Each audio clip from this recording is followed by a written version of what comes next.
it's a great pleasure. It's a wonderful honour to be here. And one thing strikes me very much about the UK awards this year, and that is in an age when we seem to be celebrating more than ever, despite the recession, a culture of building the new and the shiny, our fascination with the glamorous and the glass-walled blobbiness of the last 20 years in architecture and our built environment doesn't ever wane, I'm afraid.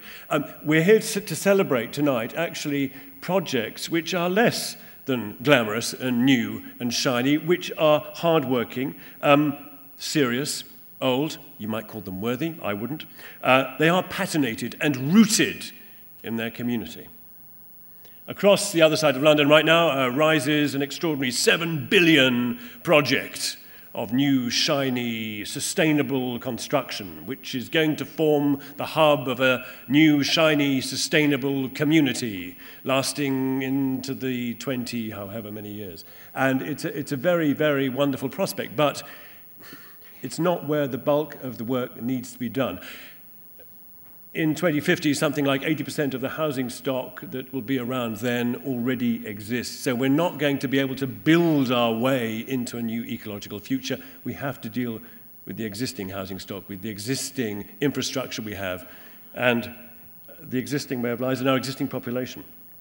I'm very mindful that, as I say, the projects this evening are about social sustainability. They're about efficiency as well as about energy. And I noticed actually that one of the projects, the student switch-off, they produced, as you might expect for their student customers, beer mats with messages on, which I picked up. And I thought actually they were kind of rather fitting. They were fitting because they there was a message here for each of tonight's winners. The University Student Switch-Off campaign itself has, on one of the beer mats, written the phrase, switch off at the plug. It's very worthy. I thought it said switch off at the pub, being a beer mat. Energy for All, who are here tonight, who incidentally, as you saw, cleverly, brilliantly create social enterprise schemes with communities in order to run and own wind turbines. I've got one here for them. This is Switch Off Save Energy Win Prizes.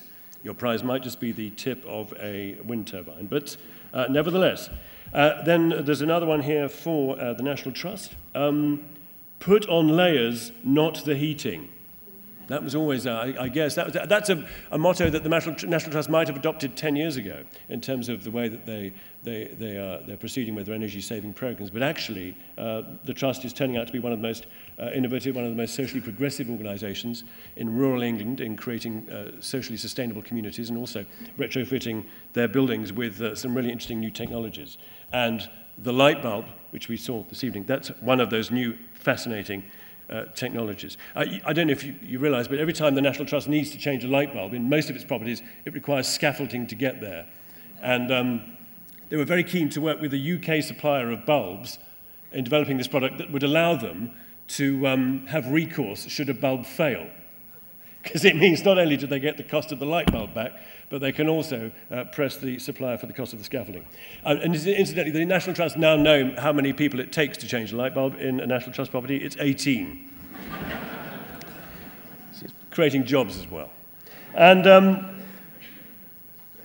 Parity Projects are here this evening as well, doing the very, very important business of creating expertise and sharing that expertise and knowledge in the business of retrofitting our existing housing stock, which is a subject close to my heart. Put on layers, not the heating.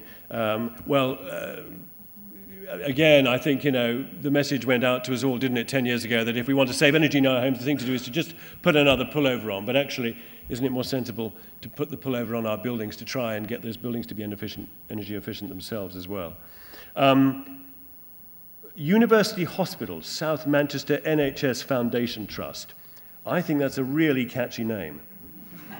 And I have here a beer mat for you, Susan, which says, only boil as much as you need. I think that's a message not for you, but for the entire NHS. What is fascinating about that project, and this is an example of how energy efficiency tends to social sustainability and a much wider reach is that the project of the Trust in this hospital started out as a project between employees and residents and patients. And it involved things like community gardening and setting up veg gardens and some fairly low-cost initiatives. As a result, it created a culture of sharing knowledge and of inclusion. And that culture of sharing knowledge and inclusion has led to that process being adopted, am I right, Susan, as a mechanism within the hospital for addressing the £12 million saving that hospital had to make last year. And as a result, without a single redundancy, they were able to save £12 million as a direct result of taking that method of working which Susan and her team in the Trust had evolved for creating an energy-saving and social inclusivity program. I think it's utterly brilliant and absolutely to be celebrated. Oh, and finally, there's one for me here, which says, put a lid on it. So that's it for me. I just wanted to say before we hand over these prizes that I guess one of the great perceived notions about everything that everybody in this room stands for and believes in is that somehow we're fighting against the establishment and against a perceived stasis in society. And I'm not sure we are. I think we're fighting against mediocrity. And I think we're fighting against laziness. And what these awards celebrate brilliantly is the energy of individuals and human beings in challenging mediocrity with excellence and challenging laziness with hard work and ingenuity. So we must celebrate them.